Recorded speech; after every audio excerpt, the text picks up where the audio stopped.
Hello there. I just wanted to invite you into the gallery and talk to you about Tea Time with the Devil. This is my thesis show.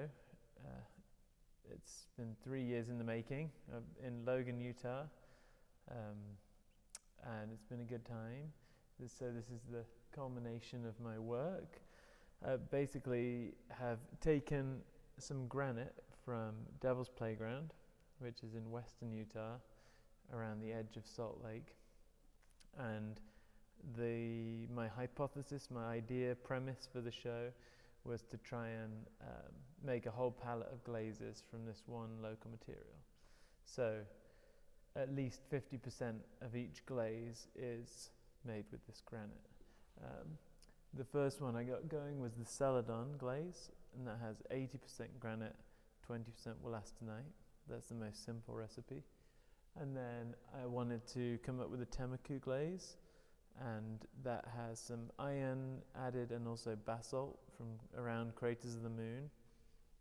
And then I did my yellow glaze, which I was aiming at for a long time, basically trying to get a nice matte yellow, sort of satiny yellow finish.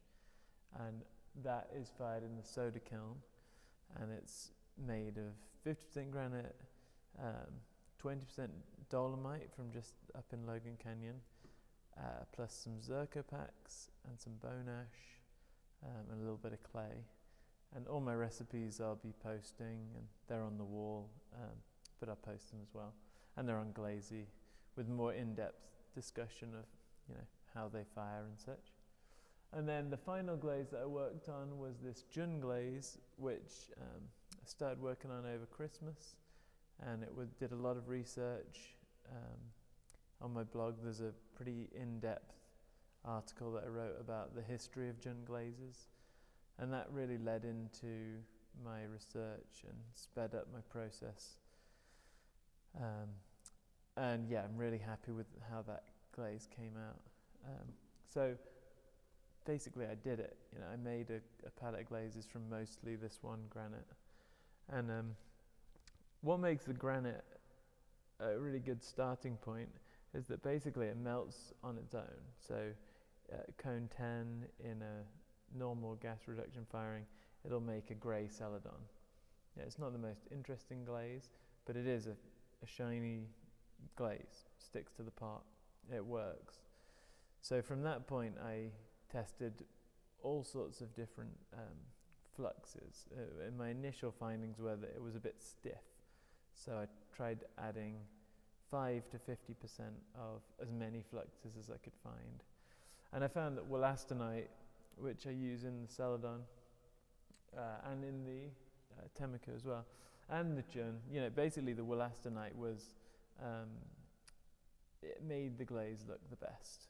It seemed to jive with the granite the best. And I've posted all my tests of all the different fluxes, what they did on my blog.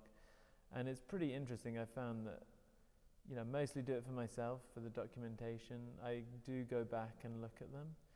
But I think it's a good resource if you're interested in making glazes from local materials. I think that's a decent introduction. Now I'll take you around and show you a bit more. Early this morning, when you knocked up on my door,